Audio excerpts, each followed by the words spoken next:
Hello बच्चा party, तो हम आ गए हमारी न्यू वीडियो के साथ जो कि है मार्केटिंग एंड सेल्स कॉमर्स का चैप्टर 2। चलिए शुरू करते हैं। सबसे पहले हमें जानना है कि एक मार्केट क्या होता है। तो मार्केट एक ऐसा जगह होता है बच्चा पार्टी जहाँ पर एक पोटेंशियल सेट ऑफ बायर्स और सेलर्स रहते हैं जो एक पर्टिकुलर प्रोडक्ट या सर्विस को खरीदने जाते हैं। बायर मतलब जो खरीदने जा रहा है, सेलर मतलब बेचने जा रहा है। ऑब्वियस बात है, आप मार्केट क्यों जाइएगा? कोई चीज़ को खरीदने या फिर बेचने के लिए। नेक्स्ट, ये सब आता है तो लिखते रहिए पॉज करते करते और लर्न करते रहिए, ठीक है। Definition of marketing. अब देखिए, मार्केट और मार्केटिंग जो है दोनों डिफरेंट चीज़ है, याद रखिएगा। मार्केट क्या हो गया? एक बस प्लेस है जहाँ पर एक इंसान जाता है बाहर से कोई भी चीज़ खरीदने, राइट। लेकिन मार्केटिंग क्या हो गया?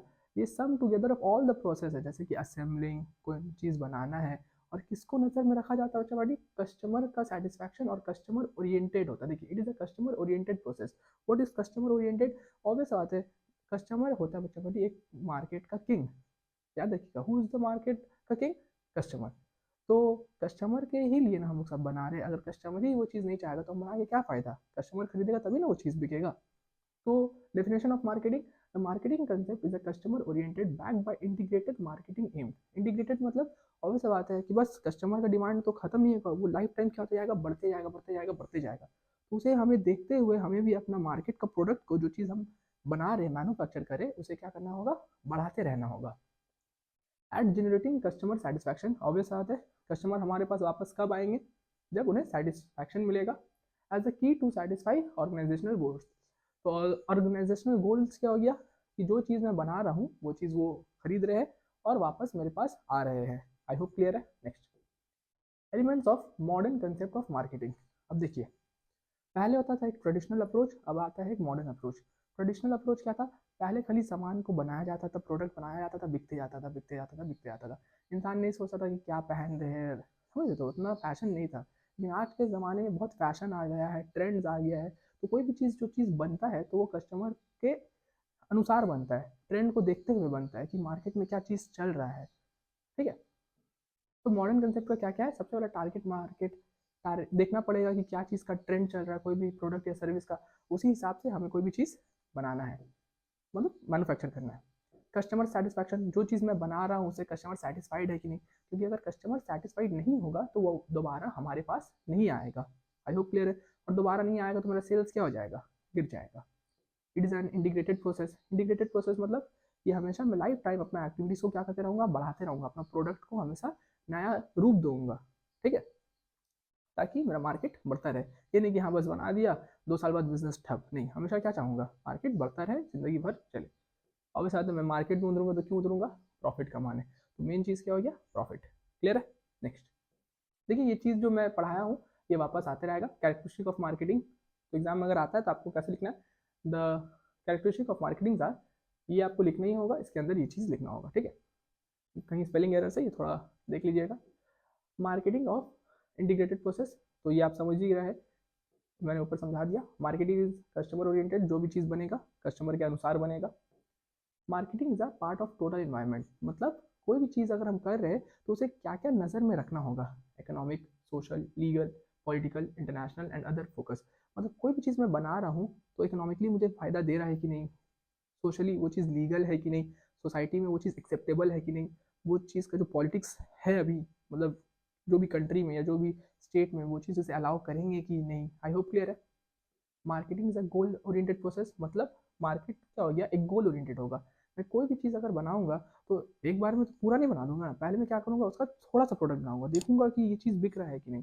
फिर मैं अपना एक साल का एक देखूंगा कि साल में मुझे इतना बेचना है, 5 साल में इतना बेचना है, 10 साल में इतना बेचना है, समझ रहे? तो कोई भी प्रोडक्ट बनता है तो वो एक गोल ओरिएंटेड लेके बनता है। गोल मतलब कि कितना मैं बेच सकता हूँ, कितना मेरा रेवेन्यू उससे कलेक्ट होगा या नहीं होगा। हाँ, ये बहुत इंपॉर्टेंट पॉइंट है। Marketing is wider than market. अब देखिए, मार्केट बड़ा या मार्केटिंग, तो समझिए आपने अपनी मम्मी से मार्केटिंग के लिए 1000 रुपये लिए। कुछ पर्व आ रहा है, तो समझिए एग्जाम्पल, पर्व मतलब फेस्टिवल, ठीक है। समझिए एक मार्केट ए है, एक मार्केट बी है, एक मार्केट सी है, एक मार्केट डी है। ये सब शॉपिंग के लिए है। आपने कहा कि मम्मी मुझे 1000 रुपये दीजिए, मैं कपड़ा लेने जा रहा हूँ। तो मार्केट क्या होगी? ये 4 मार्केट है। लेकिन आपने मम्मी से किस लिए पैसे मांगे? मार्केटिंग के लिए। तो मार्केटिंग क्या हो गया? अब मम्मी की नज़र में क्या आएगा कि मेरा बेटा जो जाएगा यही 4 मार्केट में से जाएगा, तो मार्केट बड़ा हुआ कि मार्केटिंग? मार्केटिंग बड़ा हो गया। जगह के हिसाब से मत सोचिए, टर्म के हिसाब से सोचिए। तो term marketing is wider than market. I hope clear. ये टर्म बहुत इंपॉर्टेंट है, बच्चे समझ नहीं पाते हैं। प्लेस का हिसाब से नहीं, टर्म के हिसाब से। क्लियर है? Next, objectives of marketing. क्या क्या एम्स होता है मार्केटिंग का? Creation of demands. डिमांड्स मतलब जो भी ऑब्वियस बात है, अगेन मैं कोई भी चीज़ मैन्युफैक्चर क्यों करूँगा? कस्टमर के लिए। तो क्रिएशन ऑफ डिमांड्स, डिमांड्स किसका होगा? कस्टमर का होगा। तो जो भी चीज़ का डिमांड होगा मैं उसे क्या करूँगा? क्रिएट करूँगा ताकि वो चीज़ बिके। Again customer satisfaction, customer satisfy होंगे तो वापस मेरे पास आएंगे। प्रॉफिटेबिलिटी एंड ग्रोथ, ऑब्वियस बात है मैं बिजनेस क्यों कर रहा हूँ? प्रॉफिट के लिए। अगर प्रॉफिट होते जाएगा तो देखिए क्या हो रहा है? ग्रोथ हो रहा है, राइट? अच्छा, ये चीज़ को मैं यहाँ से जोड़ता हूँ। प्रॉफिटेबिलिटी एंड ग्रोथ अगर होगा तो स्टैंडर्ड ऑफ लिविंग भी क्या होगा बच्चों पार्टी? बढ़ेगा, है कि नहीं? Next, goodwill. अब देखिए सबसे मेन चीज़ होता है गुडविल। होता है क्या है कि हर कंपनी या हर इंसान क्या चाहता है कि उसका एक पब्लिक इमेज रहे, एक गुडविल रहे, है कि नहीं? तो गुडविल बहुत इंपॉर्टेंट चीज़ है। अगर गुडविल नहीं होगा तो कस्टमर वापस आएंगे नहीं।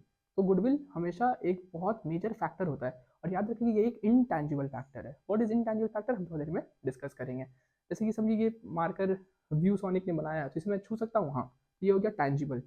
लेकिन गुडविल में व्यू सोनिक का छू सकता हूँ? नहीं। समझ आ रहा? तो हर कंपनी या हर आपका ऑर्गेनाइजेशन क्या चाहेगा कि उसका गुडविल बना रहे। गुडविल मतलब पब्लिक इमेज बना रहे ताकि ऑब्वियसली कस्टमर उसके पास वापस आए। गुडविल का भी दाम होता है, ये क्लास 11 के 12 के अकाउंट्स में आप पढ़िएगा। Importance of marketing. तो सबसे पहला इंपॉर्टेंस क्या हो गया? Customer satisfaction. कस्टमर सेटिस्फैक्शन मतलब अगेन वही, कस्टमर सेटिस्फाई हो रहा है कि नहीं। Employment and generation. हाँ, अगर आप मार्केटिंग में उतरे या अगर आप कोई भी चीज़ का प्रोडक्ट बना रहे तो आप क्या जनरेट करिएगा? अकेले तो आप सब काम नहीं कर सकिएगा, आपको क्या करना होगा? एम्प्लॉयमेंट जनरेट करना होगा। मतलब हर चीज़ आप करिएगा नहीं, बेचना भी बनाना भी नहीं, तो आपको अलग अलग लेवल में अलग अलग इंसान रखना होगा ताकि वो काम आपका होते रहे। तो इसी को हम क्या कहते हैं? Employment and generation. Next, higher standard of living. Again हमने ऊपर पढ़ लिया है, लार्ज स्केल प्रोडक्शन। कोई भी चीज़ अगर हम करेंगे तो हमें बड़ा लेवल में करना होगा, तो उसके लिए large scale production very much required. कोई डाउट है? ये बहुत इंपॉर्टेंट है, ये बहुत फ्रिक्वेंटली आता रहता है बोर्ड्स में। मार्केटिंग और सेलिंग का डिफरेंस। तो बेसिस ऑफ डिस्टिंक्शन आपको याद करना होगा।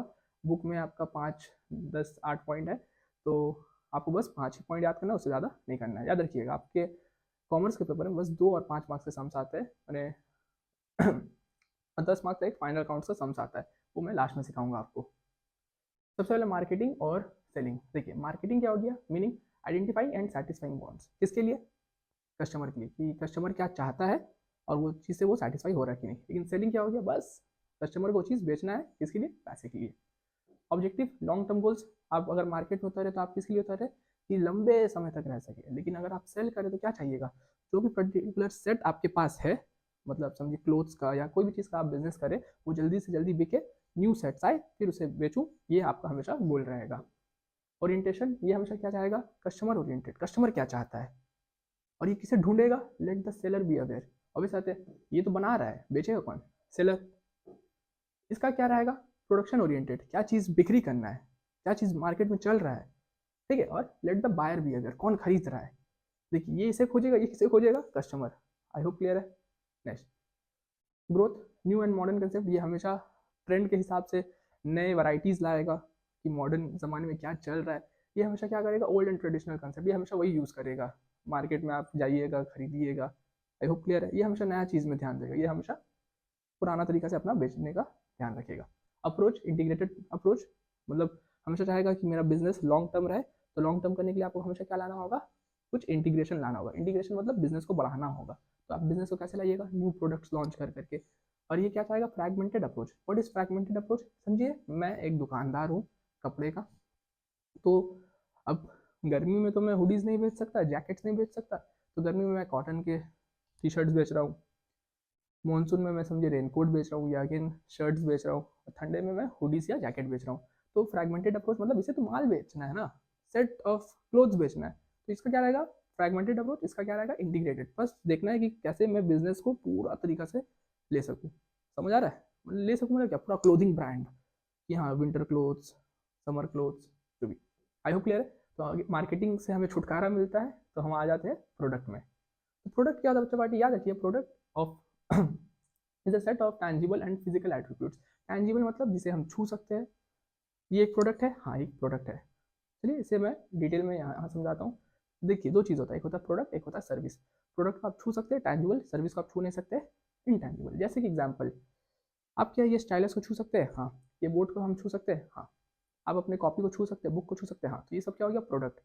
लेकिन समझिए मैं अभी पढ़ा रहा हूँ तो आप मेरे वर्ड्स को छू सकते हैं? हाँ सर के वर्ड्स जा रहे हैं, नहीं। तो ये क्या हो गया? सर्विस। आई होप क्लियर है। गुडविल भी क्या हो गया? वो इंटेंजिबल है, सर्विस नहीं है। एडवर्टाइजिंग, वेयर हाउसिंग, ठीक है। नेक्स्ट, हाँ ये बहुत इंपॉर्टेंट है, प्रोडक्ट एंड सर्विस। देखिए दो इंपॉर्टेंट ये है डिफरेंस बिटवीन, दोनों याद करना होगा आपको। सबसे पहला टैंजिबिलिटी, प्रोडक्ट को हम छू सकते हैं, हाँ फुली टैंजिबल। ये इनटैंजिबल, इसे हम छू नहीं सकते। पेरिशेबिलिटी, ये टूट सकता है, प्रोडक्ट टूट सकता है, हाँ टूट सकता है। सर्विस टूट सकता है, हाँ रेहान सर के वर्ड्स को तोड़ देते हैं, नहीं नहीं तोड़ सकते, ठीक है। ओनरशिप, इसे मैं ट्रांसफर कर सकता हूँ, हाँ चलिए अब मेरा दोस्त को दे रहा हूँ, चलिए तुम अब इसका ओनर हो, मुझे नहीं चाहिए चीज़। तो ओनर ट्रांसफर हो सकता है, हाँ। लेकिन सर्विस का ओनर ट्रांसफर हो सकता है? नहीं। समझिए मैंने आपको डांट दिया, तो मैंने कहा नहीं बेटा मैंने नहीं डांटा आपको, इस इंसान ने, चलो ओनर आप हो गए, तो आपको दिमाग में क्या रहेगा? इसने डांटा कि मैंने डांटा? मैंने डांटा। आई होप क्लियर है। तो ये सब ध्यान में रखना होगा, बहुत ईजी है।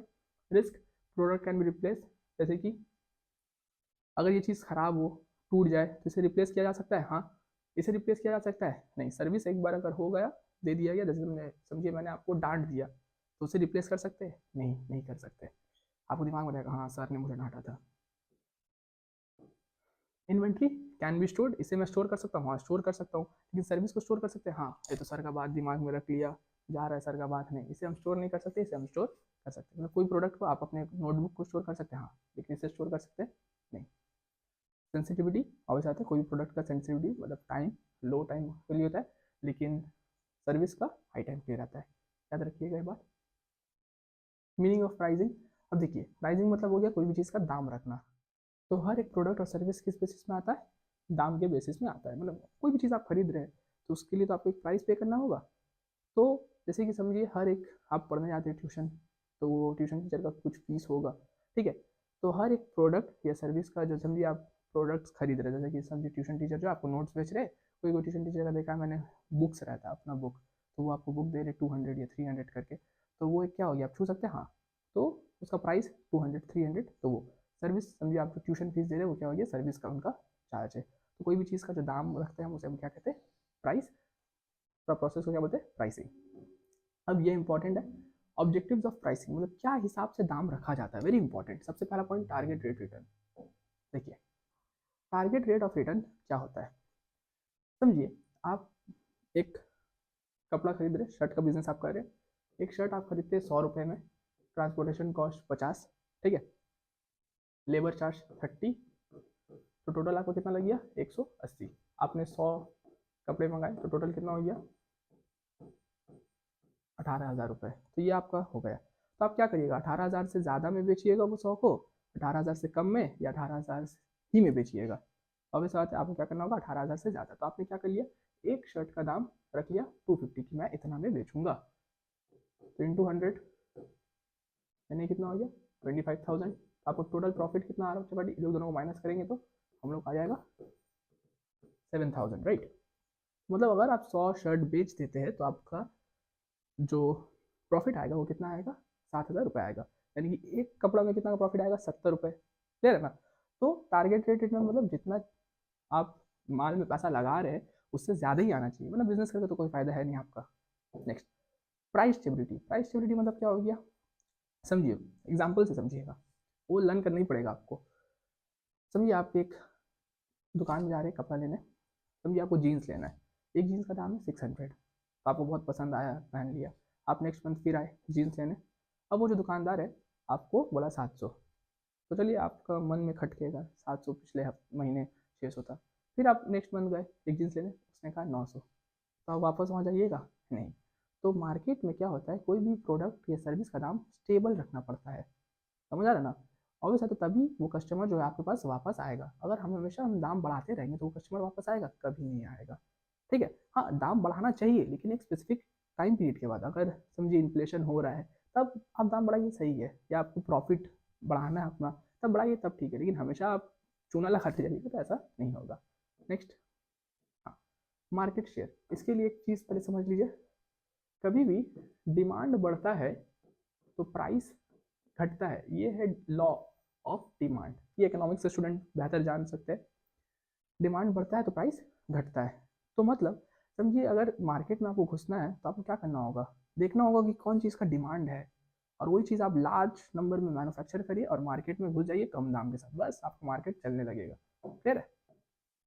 नेक्स्ट, मीट और प्रिवेंट कंपटीशन। मीट और प्रिवेंट कंपटीशन मतलब आपको देखना पड़ेगा कि आपका कॉम्पिटिटर, समझिए अगेन मैं एक कपड़ा वाला हूँ, तो समझिए एक टी शर्ट का दाम 300 में मार्केट में बिक रहा है, तो आपको क्या करना पड़ेगा, 300 में बेचिएगा, 300 ज़्यादा में बेचिएगा, 300 से कम में भी बेचिएगा। अब अगर मार्केट में घुसना है, मार्केट को खराब करना है, तो आपको 300 से कम में घुसना पड़ेगा। आप अगर कहिएगा सर स्टेक होल्डर्स में तो हमने पढ़ा है एक्सपेक्टेशन कॉम्पिटिटर का कि प्राइस स्टेबल होना चाहिए, दोनों सेम होना चाहिए, तो वो एक्सपेक्टेशन है यार, तो ऐसा थोड़ी होता है। मार्केट को ख़राब करोगे तभी तुम मार्केट में घुस सकोगे। हाँ, फिर जब नाम वाम बना लोगे तब दाम रखो अपना, या फिर भाईचारा बना लो, 300 में बेचेंगे। क्लियर है? तो मार्केट में मीट और प्रिवेंट कॉम्पिटिशन क्यों? क्योंकि हम मार्केट का रेट पता कर पाए कि मार्केट में रेट कितना है। क्लियर है? तो ये सबसे हम मतलब कोई भी चीज़, प्रोडक्ट या सर्विस का दाम रखते हैं। क्लियर है? नेक्स्ट, ये बहुत इंपॉर्टेंट पॉइंट है बच्चों वाली, प्रॉफिट मैक्सिमाइजेशन। समझिए बहुत इंपॉर्टेंट है। मार्केट आप जाते हैं तो आप देखते हैं कि कोई भी कपड़ा, एक लिखा रहता है फिक्स प्राइस, और एक जाइएगा तो अपने वेरिएबल प्राइस, वेरिएबल ऐसे लिख देता हूँ। समझिए 800 का शर्ट है, 1000 में बेच रहा है, 1000 का शर्ट है 1200 में बेच रहा है, मतलब प्रॉफिट अपना कितना रख रहा है, 200 का ही रख रहा है। तो कोई कोई दुकान वाले क्या रखते हैं कि हाँ हर माल से मुझे 200 का प्रॉफिट चाहिए, समझ रहे? तो ज़्यादा लालचपन नहीं। और एक होता है कि समझिए 800 का शर्ट है, बोलेगा 1500, ठीक है ना, मतलब बार्गेनिंग हो सकता है, समझ रहे? तो बोलेगा 1000 का शर्ट है, बोलेगा 2000, इसमें आप क्या करिएगा भैया, 2000। तो प्रॉफिट मैक्सिमाइजेशन, अब देखिए कोई कोई कस्टमर ऐसे होते हैं, बोलेगा 1500, कोई कोई कस्टमर बार्गेन करना नहीं चाहते, तो क्या हो गया, इसका प्रॉफिट मस्त हो गया, है ना? कोई कोई अगर बार्गेन करेंगे तो कितना होगा, बार्गेन होगा 1000, 1500 का, फिर 1300, ऐसे करते करते बिक्री होगा। तो इधर क्या होता है, देखिए प्रॉफिट मैक्सिमाइजेशन मतलब इतना भी प्रॉफिट मत रख दो कि कस्टमर ले ही नहीं। समझो 800 का चीज़ को आप बोलिएगा 8000, तो कस्टमर लेगा, पहले ही चल जाएगा। तो इतना मत काटो कस्टमर का कि कस्टमर आपसे आजिज होकर चला जाए। आई होप क्लियर है? तो प्रॉफिट मैक्सिमाइजेशन एक बहुत इंपॉर्टेंट फैक्टर है दाम रखने में, कि बस इतना दाम रखो कि कस्टमर को सुनने में अच्छा लगे, कि वो चीज़ वो खरीदे। ये नहीं कि हाँ सुने, अच्छा चलिए रखिए अपने पास रखिए। आई होप क्लियर है? तो इसके बावजूद और कुछ है नहीं बच्चा बाटी, तो आप इसे स्क्रीनशॉट कर करके, ये पॉज करके अपना रखिए, नोट्स बनाइए, नोट बना के ही पढ़िए, इतना ही पढ़ना है। अगर बुक से पढ़ने जाइएगा तो बस हरा जाइएगा। एक दिन मैं आपको नेक्स्ट क्लास में आपको इसका ये भी दे दूंगा कि क्या क्या आपको कंटेंट पढ़ना है। आपको लग रहा होगा कि सर तो बहुत कुछ नहीं पढ़ा रहे, बुक में तो बहुत कुछ है। नहीं, आपको सिलेबस के अकॉर्डिंगली पढ़ना है, सिलेबस में इतना ही है, इससे ज़्यादा नहीं है। और जितना मैं नोट्स में डाल दे रहा हूँ उतना ही पढ़ लीजिए, बहुत ईजी वे में नोट्स को बनाया मैंने, तो बस इतना ही और कुछ नहीं है। आई होप क्लियर है? तो बच्चा पार्टी प्लीज़ पढ़ते रहिए, बोर्ड बहुत नज़दीक है। आई होप आप बोर्ड में अच्छा करेंगे। Thank you.